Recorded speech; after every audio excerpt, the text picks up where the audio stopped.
This is Brand Builders. We've been actively working in D2C land for years and are continuing to be in the trenches daily. I'm Matt Lady, one of the co-hosts. Each week I have an episode with Tom Brown and an episode with Richie Mashiko. Sometimes we'll have one together.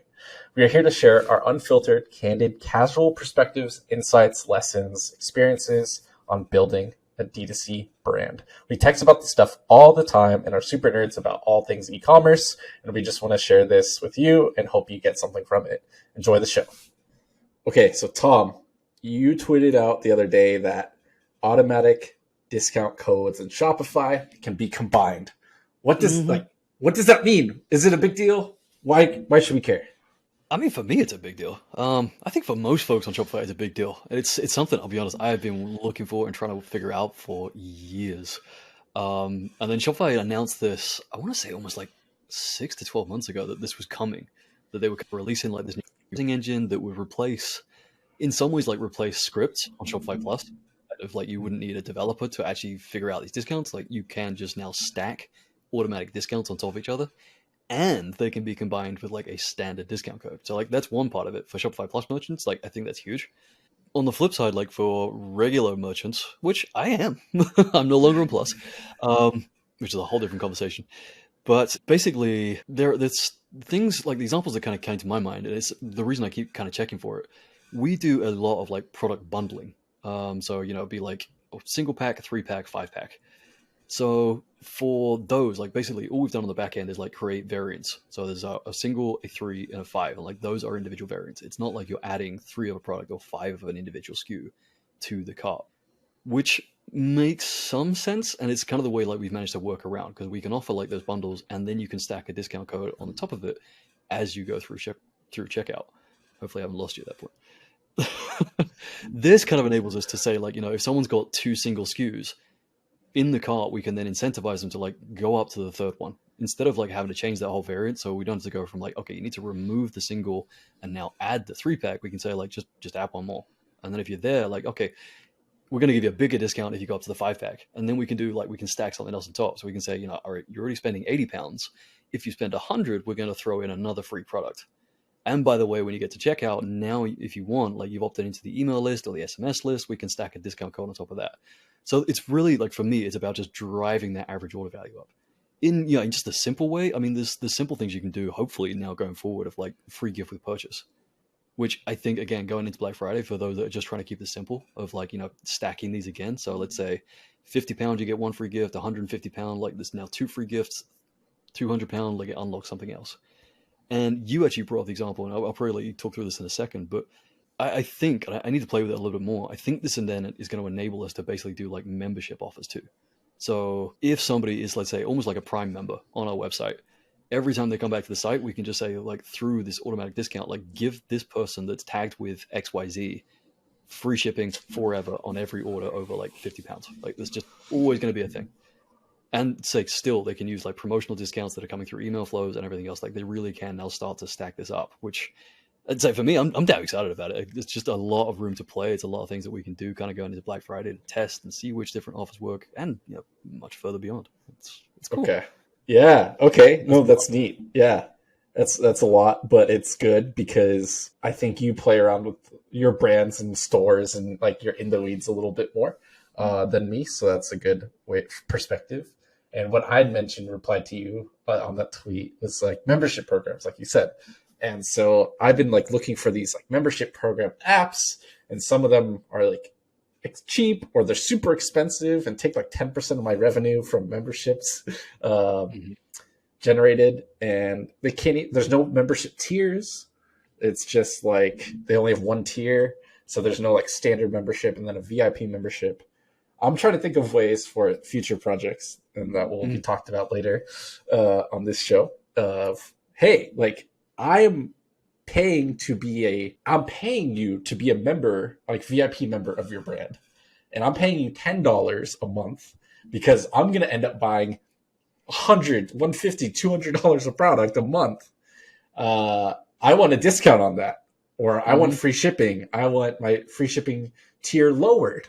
I want early access. Like, I'm trying to think about these things because the product is good, but the brand is fine, But I think where we can differentiate is that membership feel, and like instead of service a million customers once, we can just keep serving this small 1,000 customers over and over, Yep. and still get single, use single purchases from here and there. So I was trying to have it with two tiers, like one that's $10 a month. You get your free shipping lowered from 75 to 50, and you get like 15% off, right? Like that basically, even if they don't buy anything, we get $5, right? free product. And if they buy something, they're going to end up spending more than $5 in that discount anyway. And, I think I did the math and it all like works out, right? And then the next tier up would be like this premium or like VIP kind of thing, where it's like $10, $15, $20 a month. I'm not sure exactly. But you always get free shipping. You get like the biggest discount always, and you get early access before anyone else does, before it's even like technically live. So I'm just trying to think ahead of if I can use this plus the membership apps, or if I can just use this. I'm just trying to think through that. So you're thinking like use a subscription app basically, or you're thinking almost like a loyalty app, or neither? Neither. Yeah, like it's specifically like a membership app. So Okay. it's because it's not a consumable product. It would be clothing, for example. Yep. So it'd be like we release new clothes every week, Mhm. and so it's like 20 or 30 new articles every week and items. And if you like people like that kind of clothing, I want to become their new like go-to brand. And instead of them rewarding them for spending money over time and like loyalty, like, oh, you have to wait till you spend $500 to get this $10 discount. Yeah. Instead, you can just buy your way in. Just give me $10 every month. I'll give you the discount and lowered free shipping, right? So it's not a subscription technically, because I'm not automatically sending them the product. They would be picking and choosing what they want each time. Okay. And then it's not a loyalty program, because it's not based on how much they're based on their activity. Yeah. Okay, that makes sense. I mean, I think there's probably some ways you could hack it together. There's probably, I would almost go to a limb and say like it wouldn't be a crazy complicated project to put that together as like a private app. Yeah. I don't think. Now you got me thinking. Because like there's membership tools out there, apps and stuff, and like I'm trying this one and I'm like, oh, I can only use one discount code or one tier, but now it looks like we can use two discount codes, but it's not easily set upable in their app, and it's like sounds pretty expensive to me at times. So yeah, I was just like, I saw your tweet and I was like, dang, that's pretty interesting. So that was kind of what I was thinking about. No, I like that. It's a cool use case. Seriously. Yeah. Like I imagine like a lot of developers I've been talking to the last few weeks have been talking, like app developers specifically that are sort of around this field, have been talking about like Shopify functions and that kind of rolling out, which I think is kind of like an extension of this whole process. So like I think it's coming. I mean, there's one like car app I'm basically using on one store at the moment that they've basically tried to hack it together whereby like, you can do all these kind of volume discounts within the cart and on the product page, and then once you get to checkout, it basically puts you through like draft orders, and it's just spitting a discount code into it, or one way or the other. So it works. It's a little hacky, and I know like talking to them, like they are now trying to figure out like how do they kind of walk back from this app so that they're not pushing their own discount codes into like it's actually natively using like automatic discounts, or it's enabling like stacking it through Shopify functions. Right. But I think it's going to catch a lot of people off guard, because like it's been this way on Shopify for forever. You have not been able to do this sort of stuff, and this had to be like hacks and workarounds. Yeah, no, that's interesting. I've always, speaking of apps, the last couple weeks I got a cold DM about someone wanting me to advise on their Shopify app, be like an advisor. And I was like, oh, that's interesting. I've never been an official advisor before. I've just like, people just DM me shit and I answer questions. But like, I'm like, oh, okay. And then I like thought about it some more, and looked at the app. I'm like, this could be cool. But it's one of those things, Tom, where we haven't talked about this in a couple weeks, if not like almost 2 months at this point from the first couple episodes. But it wasn't a hell yes. And it like, I didn't want to like stretch myself even more thin than I already am. And I'm like, man, like this seems cool. And that'd be cool to be like an advisor, I guess. But like, it wasn't an idea I was super hype about. The idea of that being an advisor and helping someone, I love we love helping people. That gets me hype, but not this use case. So I was like, no, like it's a little outside my like scope of expertise. And just right now, there's some stipulations of like work for 2 months and then get equity. So I was just like, I kind of don't need to do that right now. So I'm going to pass. So yeah, just kind of interesting. You mentioned apps and Shopify developers and stuff. And I was like, okay, yeah, I kind of haven't told you about this one yet. So that had been the last couple of weeks conversation. And I was like, no, I'm good. So it's funny, man. I think, I can't remember if we had this conversation on air or off air after an episode where like I said I'd kind of been approached by an app developer wanting to sponsor the the newsletter that I may or should write more of. Like I've definitely missed a few weeks, not gonna lie. But yeah, like the more I kind of dug into it, the guy basically just sent me like a templated response of how much he loved the newsletter, but it turned out like he'd never read it. And like as much as it would have been easy to just take the money and run the sponsorship, I'm like, I don't believe in this. Like this is not something I want to work with. No, this is a bad fit. Yeah. No, so look at us making decisions and holding up to some sort of like moral integrity or values or keeping our energy or whatever intact. So you're right, man. Okay. It's starting to say no to stuff that there isn't a hell yes, which is it's amazing how fast I forget it. And like you, I just try and take on way too much. I'll spread way too thin, and before I know it, like, what am I doing? Yeah, why did I even start this thing? Like, what? Then you're like, oh, okay. At one point, I was super excited about it. Okay, am I still excited about it now? Yeah. Do I think I'll keep being excited about it? Like this show was like a year conversation off and on before we finally got it going. At least, yeah. So I think you said with Richie, it's been even longer, right? Richie, yeah, his first episode comes out like, well, we're recording today, but hey, cool.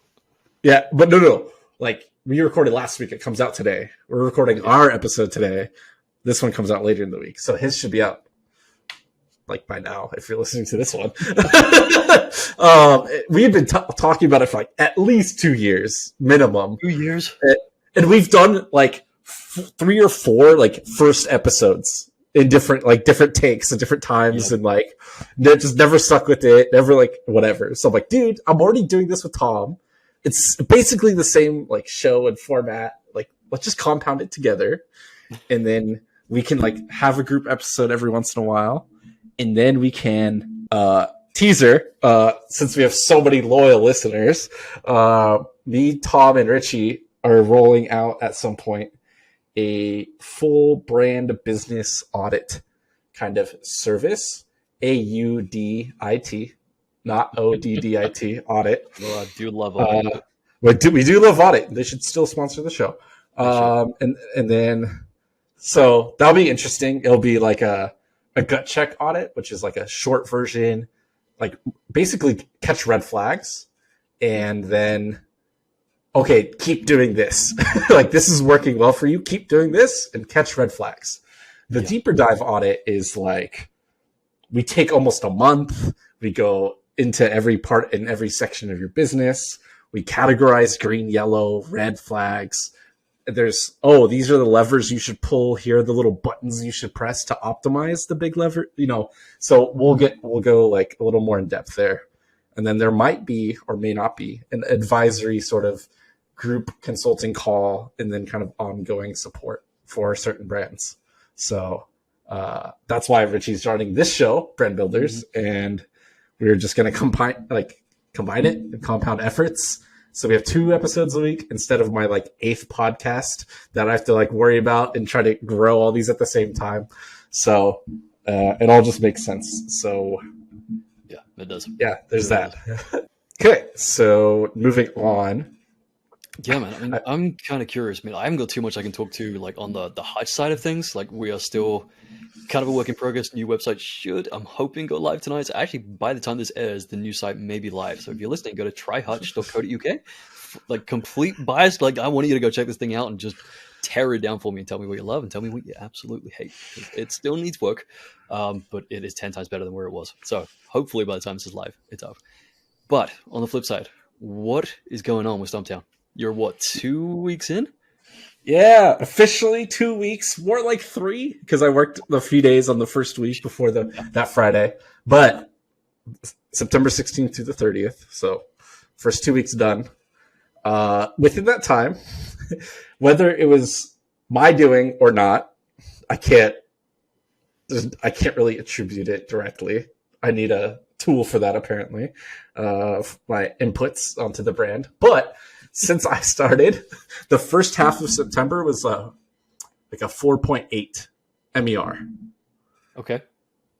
It's pretty healthy.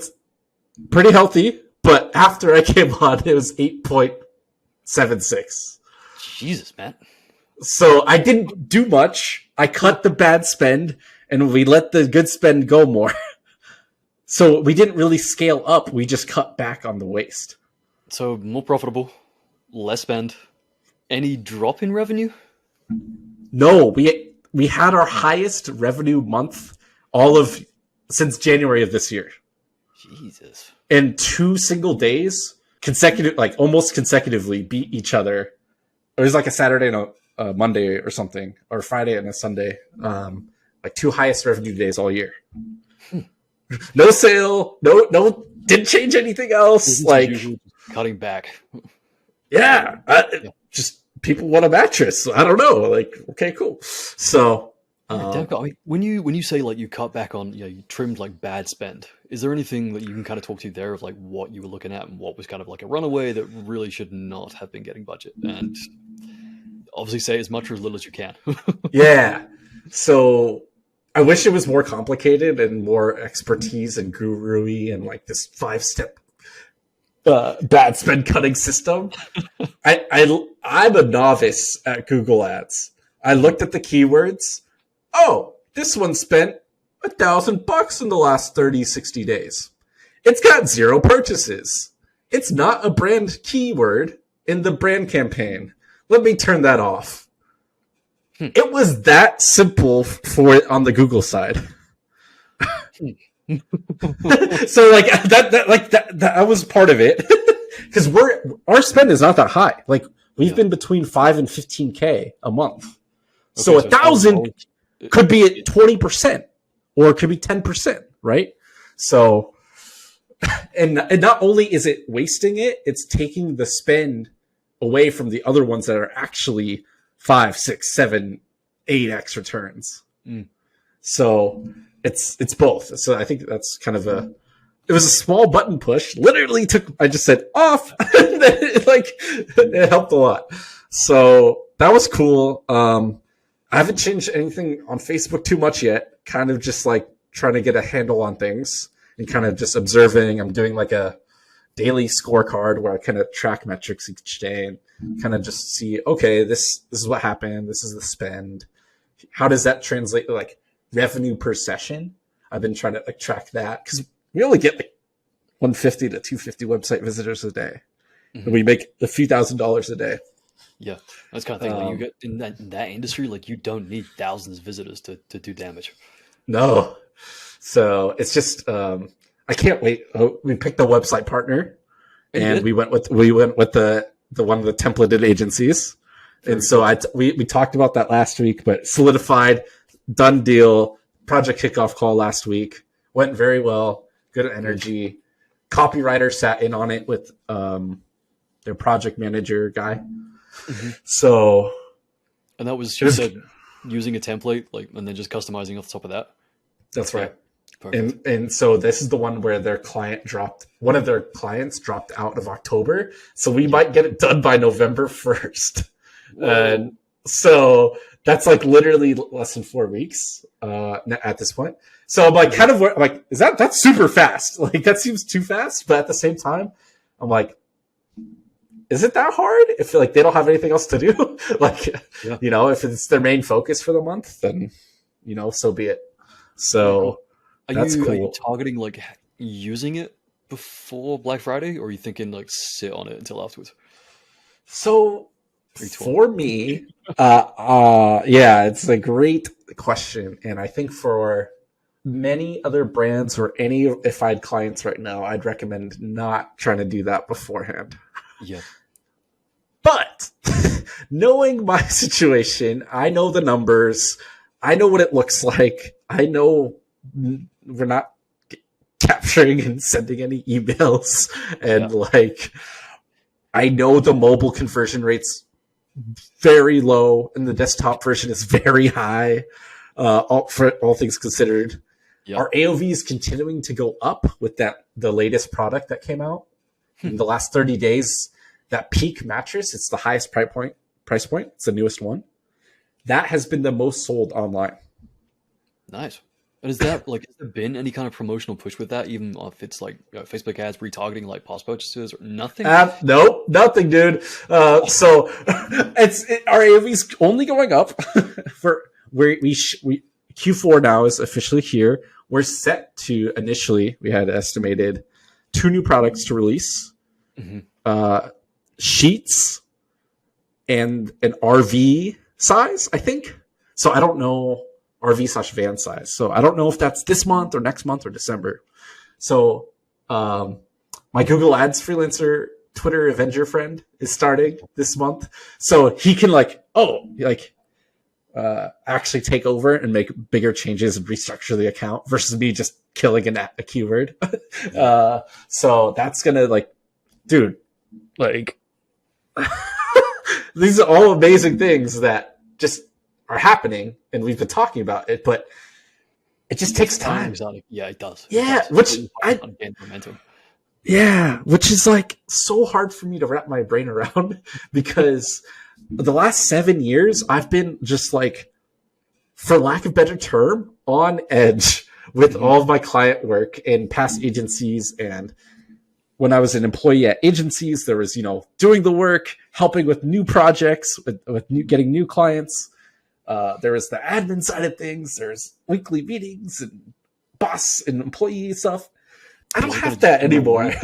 Yeah, I'm just in the weeds. I planned it all out. I have time and space to think about everything. I know I want to press all the buttons this second, but I can't, but I just can't yet, and that's okay. Mm-hmm. At some point you will be able to start pushing buttons and pulling levers, but it will be in an orderly fashion and an impactful fashion, hopefully. Yes. So I'm super pumped to just try to be the best client possible for the website agency because I've been on the other side of the coin, and I've helped with website projects too in a past life. So I feel good about that. A lot of good stuff. And getting back to the original question, I totally went on a total tangent. If I'm going to launch the new site before Black Friday, I think we have, all that being said, what I just said, I think we have such low risk of changing the site over. I think the reward highly outweighs the risk in this case. We don't have some crazy offer going up. We don't have some crazy. Yeah. So as of right now, at the last 12 years, Stumptown has been around. No sale, no discount. I'm not going to mess that up in my first 12 weeks to undo 12 years of work. So no crazy offer, no crazy functionality, no custom stuff. It's just the template. It's going to work. We have time to QA it. I'm going to sit and go. I'm going to get all 10 devices around my house and go through the website and check everything and they'll do that too. So I'm not too worried about it. I think many brands and bigger brands, or they're more if they have a tighter cash flow right now or a ton of inventory tied up and they need this to Black Friday to hit and work, you may not want to at this point. But like I said, in our situation, I gave all that context, and this is my job. to like work with the website agency to like get this launched. That's like one of my main priorities for the next month. I have way more time and space than just like a founder, where that's like one little thing they're doing with like 20 other things to do. So Yeah. I'm not too worried about it in our case. So Good. Yeah, if you're not rolling out huge discounts, if you're not, it's not like you've got crazy volumes of traffic. It's not like there's a huge repeat rate there, or these people coming back to the website regularly. Like, yeah, if you were to switch it over tomorrow, again, touch wood, famous last words, it shouldn't have a drastic impact. yeah. One thing you said, and I'm curious how much you can kind of talk about it, or talk to it rather, on the Google Ads side of things, because I'll be honest, like you, I have never really gotten too deep into Google Ads. Like, I run very basic stuff, but I've typically always handed it off to an agency. I think you just said you brought on a freelancer or an Avenger. Yeah. I mean, what is that, again, depending on how much you can talk about it, what does that kind of look like? How many hours, what kind of retainer are you looking at on that? And whether that's like a dollar amount or just like how many hours does that kind of look like in terms of commitment per month? Yeah. No, it's good to discuss this, and I can share most of it as far as I know. So You might have to edit this no. I think it's good. So like you just said, I know where an account is doing well, and I know when it's doing bad. I don't know what buttons to press to make that change. Yeah. Besides removing that one keyword. So I talked to a couple people. I talked to some small agencies. I talked to some freelancers. Some people did audits and like just like poked around and did a few things and shared some stuff.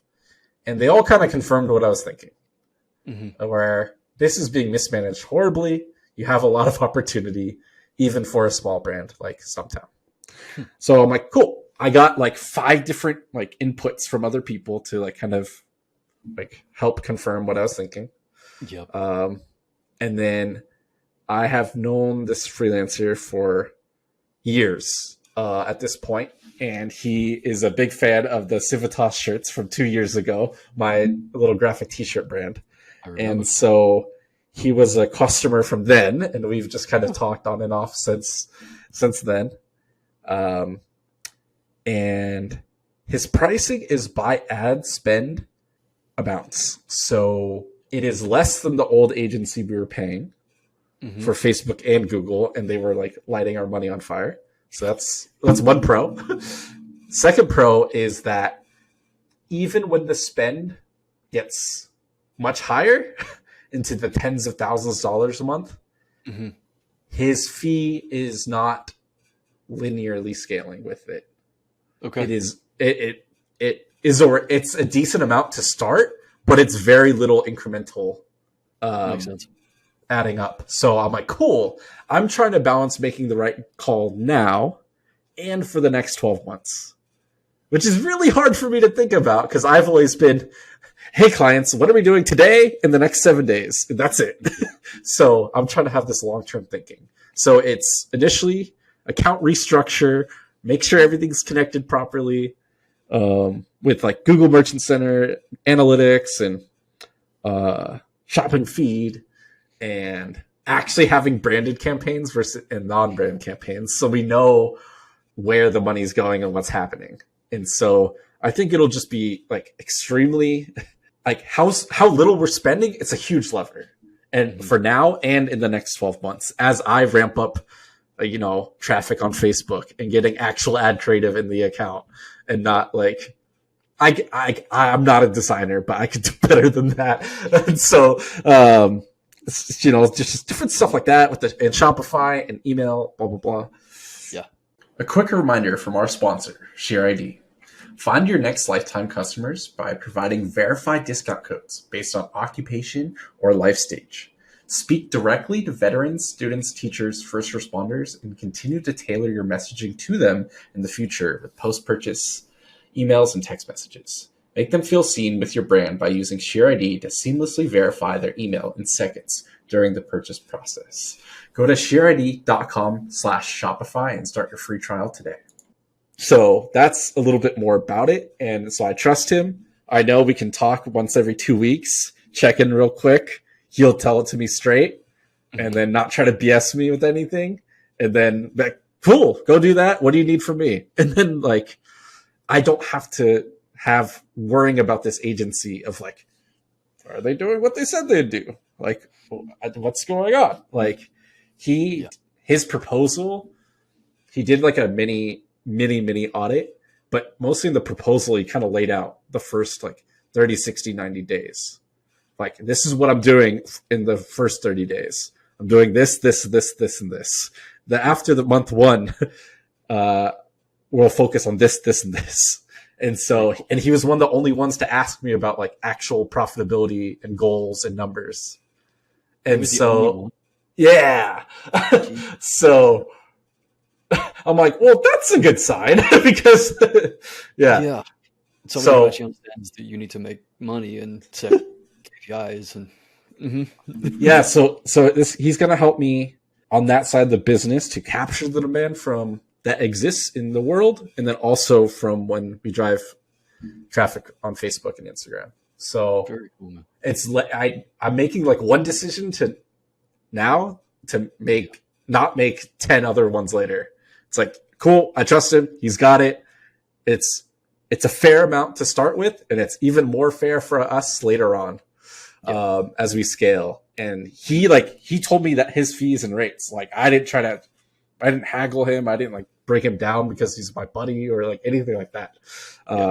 So I was like, cool, that sounds good. And I don't want to be that brand that, like a few, like 2 or 3 weeks ago, saw a tweet about, I've fired and hired over 50 agencies in the last 2 years for my brand. These are the top 10 like lessons I learned. So I don't want to be that person. 50 in 2 years. Yeah, 50 plus, like 50 and above. And it's all across all parts of the business, not just like 50 Facebook ads agencies, but still. That is an unbelievable amount of management of just people and agencies and interviews and process. Jesus. Over and over. Yeah. Yeah. So I don't want to do that. So I did it once. I'm very happy with my choice. It fits into our current budget, which is low, to just be blunt. They just brought me on and my salary is non-zero. And so they only had the agency before. Yeah. So they just like a lot more expenses, and that business was run how it was up until I came on. I can't control past cash flow decisions.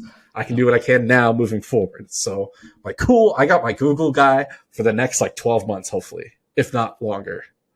And I'm going to run Facebook for at least the next 12 months. I can't imagine being too busy that I will have to hire an agency or freelancer to take it over.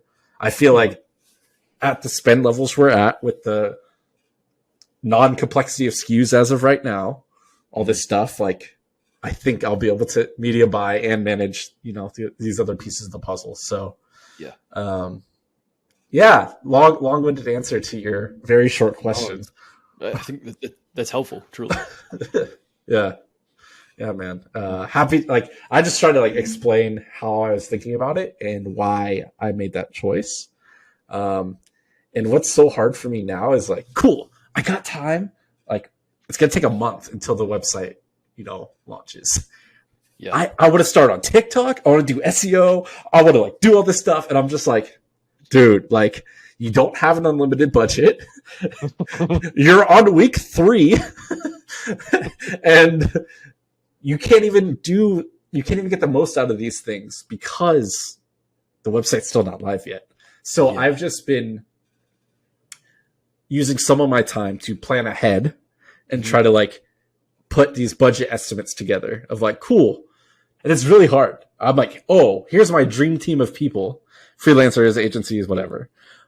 I can't afford them anytime soon to get all of them. So I'm like, okay, where's my minimal viable starting point? Like, how do I get 2 TikTok organic videos a week, right? Like, don't be the face of the brand and post twice a day. Like, don't give me any of this, like, huge packages and stuff. I don't need 18 SEO articles a month on month 1. Like, us getting to Shopify and doing, like, 1 blog post, 2 blog posts a month will probably be a good investment right? We'll, So we'll that's get what to I'm it. also trying to think about.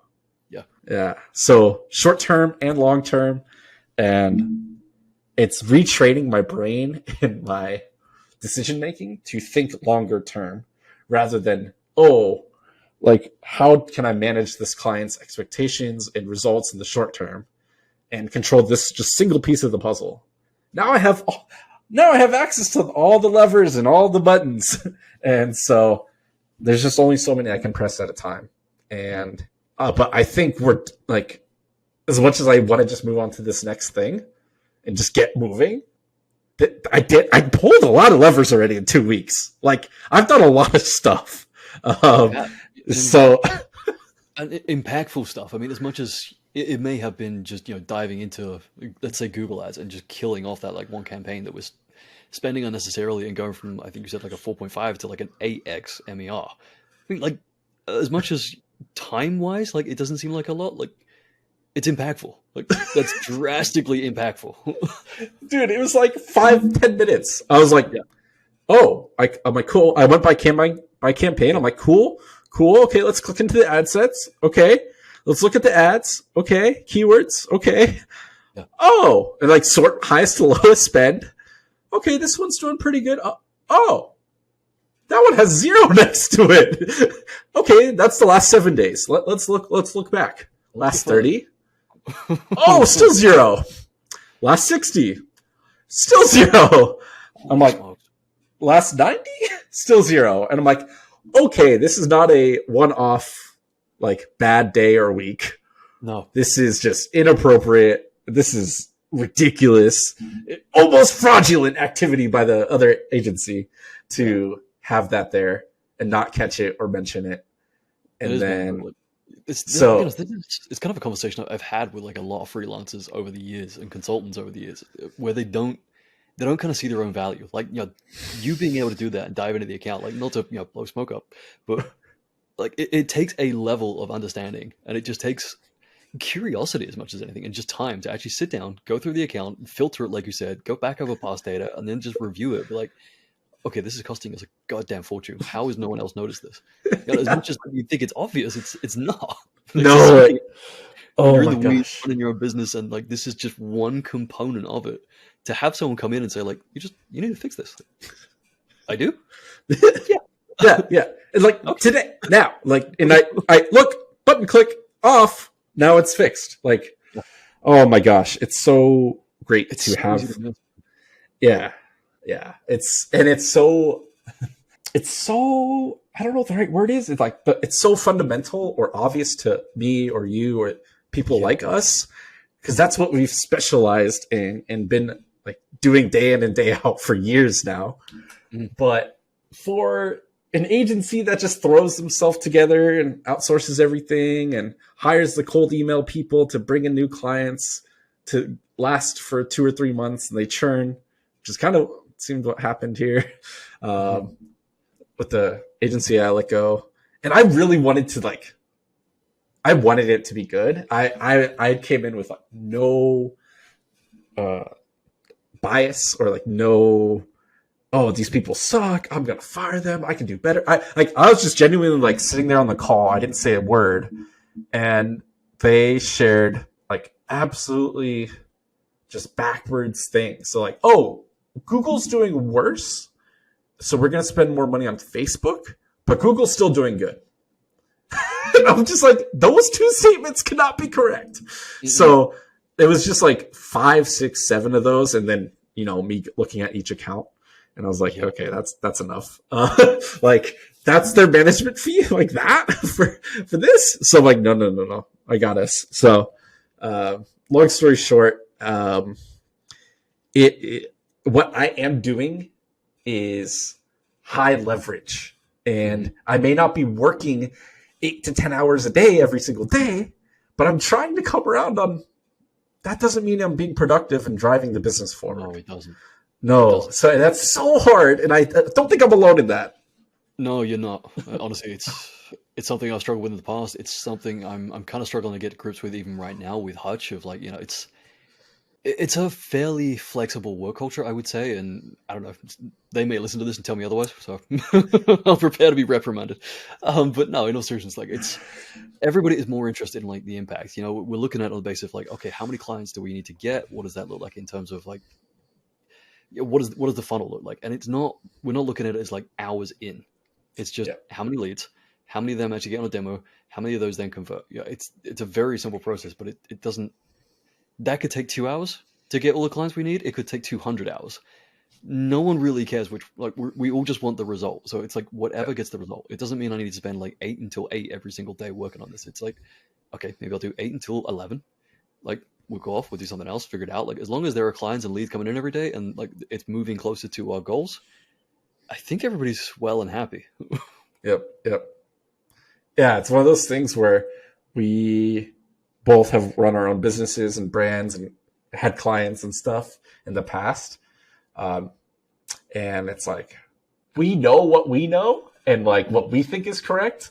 And ultimately, like the client is the one paying us and Definitely. they have the final like decision and or like what they think is important. So then we sometimes, if we don't aren't good at setting expectations or setting the scope of work or being steadfast in our like expertise or like this is the plan, like we're like 2 bad days is we're not going to just throw out the plan, like No. but so often founders, I get it, it's your money, like it's your baby, it's your business, like it's what you do every single day, all day, every day. Yeah. But like you're hiring people for a reason. You Yeah. either don't have the time, money, or expertise, or all of the above Yep. for this part of the process, this piece of the puzzle. And just because we don't spend 4 hours a day on your brand every single day doesn't mean we're not delivering 4 hours of impact, for example, every day. And Yeah. oftentimes what we do, like that results that come today aren't from today's actions. No, they're not. They're from weeks, months ago. So that all that to be said, I'm glad you understand where I'm coming from as well. And I'm like, I just shared like we had 2 highest revenue days all year, and then we had the highest revenue month since January. And like, and I'm still like, I'm not doing enough. Like, it's 2 weeks into a job, man. Like, my mindset is slowly shifting and learning to have the longer view now that I have a single job and a single focus rather than, I need to like prospect for new clients. I need to do sales calls. I need to service the clients and communicate with them and then do the invoices. I don't have to do all that anymore. I can just do the work and then, every 2 weeks I get my paycheck. And then like, I can work like during the day. I can work at night. I can take some time off. I can go on the weekend. Like, and it's all like, I don't have to action everything. I can just like write down my notes and thoughts, my brainstorms, my brain dumps. And as much as I want to do TikTok, like right the hell now, probably isn't the right time. And so it's been real fun and a new challenge in a different way to adapt and adjust through all that. Yeah, it is. It's funny. You just touched on a lot of stuff that it's kind of taking me back to like the early days of consulting where like scope would just get out of whack, like hours for. I remember like I read a book. I think it was like $1 Million Consulting or something like that. Which I'll be honest, it changed me. It moved me away from like this hourly kind of billing structure, very much over to deliverables, where it became like anytime I got on a call, like almost one of the first questions I would ask is like, what is the outcome? Like what does success look like for you at the end of this project? Not like how many hours this is going to take. Like there was absolutely no conversation around that. There was no like I'm going to be on Slack with you from 10 until 4. Like that just was not a thing. We may have like take like weekly or bi-weekly check-in, but ultimately like you were looking for the result. That's why you hired me. You don't care whether it takes me 10 hours or 100. Like I'm going to bill you the same amount. What you're looking for is the outcome. But it's amazing how difficult that was to implement. And like you say, you just had to be steadfast and stand your ground because I've done it. I know I've done it. Like as a business owner and as a merchant, a brand owner, like it is your baby. You want to be protective of it. It's so hard to just let go. Like, okay, you're the expert. I trust you. Let me know when it's done. It's so hard. Like just let it go. And it's like and just release. Yeah, I feel that, man. Um, yeah. So long story short, sometimes going well. Things are moving. All the levers are being pulled ever so slowly. And I'll start doing some more button pushing. That's kind of the terms I've been using for like big projects or like initiatives, like a lever, right? And so just because I know I need to pull the lever, move to Shopify, right? Like I can't do that. I can't just go boop, and then it's done. I can start pulling that one and then go push the Facebook buttons and go like optimize the campaigns or the Google ad campaigns. And then the big lever was, hire the Google ads freelancer. So I don't have to push the Google buttons anymore. So I've been it's been helpful for me to try to like differentiate the two of like today daily tasks of button pushing. And then like checking in on like, how's that lever coming along? Like, the website guy emailed me. He needs me to get back to him on that. So it's like, that's a button to like help that needs to be pressed to help get the lever down. Right. So I don't know. It's silly, but it helps me to like differentiate like, I am doing things, even though I'm not doing 200 or like 10 or 20 tasks every day. Right. Like I'm not crossing things off like nearly as rapidly as I was with 5, 6, 7 clients or across the other parts of my business. Yeah. Are impactful. Yeah. Yes. It's so weird. And I've never been in, like I keep mentioning, never been in-house. This is so weird. And it's been taking a lot, learning on the go. And I have a boss, but like he's not the D2C wizard. Like he hired me to do that for this brand. So it's been real interesting, man. So no, thanks, man. Truly, I appreciate you opening up and just being honest about it. It's damn cool. Yeah, man. No problem. Last one, really quick. Go on, let's do it.